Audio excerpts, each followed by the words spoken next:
तो बहुत बहुत स्वागत है दोस्तों। आज हम पढ़ेंगे चक्रवृद्धि ब्याज के दूसरे नंबर वीडियो के बारे में। तो आइए दोस्तों, जैसे क्वेश्चन है 7200 रुपये की राशि पर 5% प्रति वर्ष की दर से 2 साल के लिए चक्रवृद्धि ब्याज क्या होगा। तो इसके ऐसे प्रश्न को, चक्रवृद्धि ब्याज के प्रश्न को सोल्व करने के लिए हमारे पास 2 मेथड है। तो आइए दोस्तों, पहला मेथड से सीखते हैं। तो जैसे ही आपको राशि पर दिया हुआ है तो ये आपको 7200 यानी ये आपको मूलधन हो गया यानी प्रिंसिपल हो गया, जबकि रेट होता है कितना, रेट दिया हुआ है 5% यानी दर, तो दर जो कि कहलाता है 1 साल का ब्याज।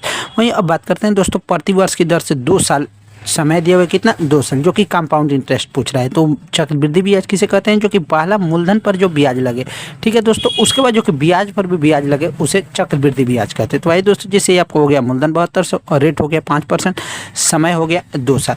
तो इस तरह दोस्तों पहला मेथड है, रेट सब खेला रेट पे होता है। तो ये आपको हो गया रेट, जैसे 5% दिया है तो 5% का फ्रैक्शन, 5% का फ्रैक्शन होता है 1/20। तो ये आप हमेशा नीचे वाला का स्क्वायर कर दीजिएगा, ठीक है दोस्तों। एक मेथड और एक मेथड तो ये हो गया, जिससे 20 था तो 20 से अब 21 हो गया 2 साल के लिए। तो ये आपको फर्स्ट वर्ष ये हो गया, ये आपको सेकेंड ईयर। तो फर्स्ट 20 से 21 हो गया, जो कि ये आपको 20 से जैसे इसमें गुना कीजिएगा ये आपको 400, जो कि ये आपको प्रिंसिपल हो गया यानी मूलधन हो गया, जबकि 21 का स्क्वायर 441, जो कि ये आपको मिश्र धन कहलाता है। तो इस तरह दोस्तों चक्रवृद्धि ब्याज निकाली, जो कि बड़ा में से छोटा घटा दीजिएगा, 441 में से 400 घटाइएगा, ये आपको हो जाएगा चक्रवृद्धि ब्याज 41 होगा। इस तरह दोस्तों ऐसे हम लोग का आया हुआ था 400 रुपये मूलधन, ठीक है दोस्तों, जो कि क्वेश्चन में दिया हुआ है 7200। तो 400 का मान कितना हो गया 7200, तो ये का मान कितना हो जाएगा 18 रुपये, ठीक है दोस्तों। 7200 बाई 400 18 हो गया। तो पूछ रहा है दोस्तों चक्रवृद्धि ब्याज 2 साल का, तो 2 साल का चक्रवृद्धि ब्याज यानी कितना दे दिया है 21, ये आपको हो जाएगा 2 साल का चक्रवृद्धि ब्याज, ये आपको 41 गुने 18 कर दीजिए,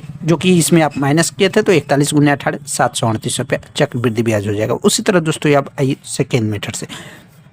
तो सेकेंड मेथड का बात करते हैं, तो ये आपको हो गया मूलधन, रेट हो गया 5%, जो कि 5% का फ्रैक्शन वैल्यू कितना होता है 1/5। वही दोस्तों समय दिया हुआ है 2 साल। तो सबसे पहले दोस्तों नीचे वाला का स्क्वायर कर दीजिए। तो नीचे वाला का स्क्वायर कीजिएगा, ये आपको हो गया 400, जो कि आपको मूलधन हो गया 400, ठीक है दोस्तों। जो कि अब इसमें निकालिए दोस्तों फर्स्ट पहला साल का ब्याज। तो ये आपको रेट तो हो गया 1/20, तो 420 का 1/20 कर दीजिए, ये आपको हो जाएगा पहला साल का साधारण ब्याज कितना हो जाएगा 20 रुपया, जो कि दूसरे साल का। तो दूसरे साल का उसी पे निकालिएगा, तो 400 गुने 1/20, ये आपको हो गया 20 रुपया दूसरे साल का। अब आइए दोस्तों, इस ब्याज के भी ब्याज, तो ब्याज के पहले भी ब्याज है, तो इस पर आप ब्याज निकालिए। तो 20 का 1/20, ये आपको हो जाएगा टोटल अब 1 रुपया हो जाएगा, 20 गुने 1/20। इस तरह दोस्तों 1 हो गया। तो अब टोटल हो गया दोस्तों, अगर पहले साल का ये सही पूछे तो ये आपको 20 और 20, ये आपको पहले साल का साधारण ब्याज हो गया। उसी तरह दोस्तों अगर पहले साल का कंपाउंड इंटरेस्ट पूछे तो 20 20 40 और 1 41 हो गया, जबकि CI माइनस SI अगर पूछे तो 21 में से 20 घटा दीजिए और प्रिंसिपल में गुना कर दीजिए, ये आपको आंसर हो जाएगा। तो ठीक है दोस्त, बाय बाय।